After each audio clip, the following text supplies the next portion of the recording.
Merci beaucoup. Vous savez, nous avons effectivement suivi comme tous les Maliens la publication des décrets sur les réseaux sociaux, en tout cas pour les Maliens qui ont accès aux réseaux sociaux. La forme a été plus blessante pour nous que le fond. Parce que dans la forme, il est important pour des partis politiques qui ont une tutelle, qui est le ministre de l'administration territoriale et d'ailleurs toutes les associations. Habituellement, c'est des correspondances qu'on envoie aux partis politiques pour effectivement désigner leurs représentants.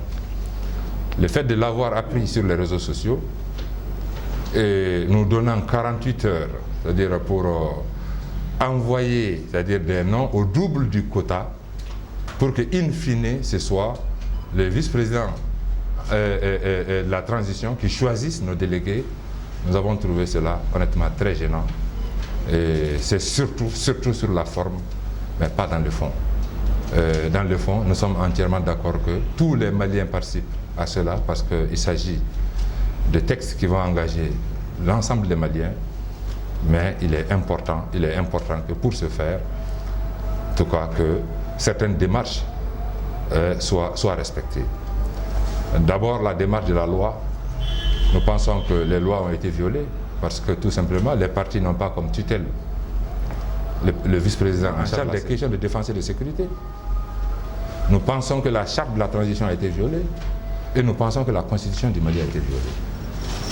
Et chaque fois que les lois ne sont restées inapplicables, alors on a fait recours à la concertation. C'est les deux leviers sur lesquels je pense que dans une situation pareille, on peut diriger un pays. La concertation et les lois. Partout où la concertation ne passe pas, on fait recours aux lois. Et partout où les lois ne passent pas, on fait recours à la concertation. Malheureusement, c'est les deux aspects qui ont manqué sur cette question, en tout cas d'importance capitale pour la classe politique. Parce que tout simplement, quand on doit parler de réforme électorale, quand on doit parler de réforme politique, quand on doit parler de réforme institutionnelle et même constitutionnelle, il est important quand même que les structures démocratiques habilitées à concourir au suffrage des populations et à exercer les pouvoirs, alors ne soient pas en marche. Parce que tout simplement, ils sont concernés au premier plan, à un premier plan. Alors en définitive, quelle est votre position? Êtes-vous prêt à participer ou non? Bon, vous savez, cette participation, on ne nous a pas laissé le choix. Parce que dès lors que nos représentants sont choisis par quelqu'un d'autre, alors on ne peut pas dire que nous avons participé. Nous pensons qu'il est important, parce que c'est un cadre représentatif, il est important que chacun se reconnaisse dans les décisions.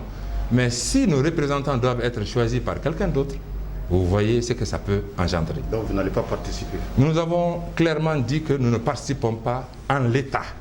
En l'état, nous ne participons pas. C'est assez clair, c'est-à-dire c'est Codem, c'est Djigui Akura, vous comprenez? En l'état, nous ne participons pas. Mais nous appelons, puisque le président de la transition a dit qu'il s'en tient à l'esprit du décret. Et moi, je comprends en cela qu'il est prêt à reprendre. Parce que tenir au décret, à la lettre du décret, et tenir à l'esprit du décret, pour nous, c'est différent. L'esprit du décret, c'est l'inclusivité, c'est la collégialité. Et dès lors que cet esprit, c'est-à-dire dès lors que ce n'est pas le cas, alors nous pensons que, c'est-à-dire, s'il tient à l'esprit, alors ça veut dire qu'il tient à la collégialité, il tient à l'inclusivité.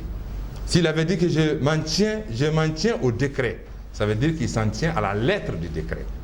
Mais pour nous, il y a un espoir quand il dit qu'il s'en tient à l'esprit, parce que l'esprit, ce n'est pas l'exclusion.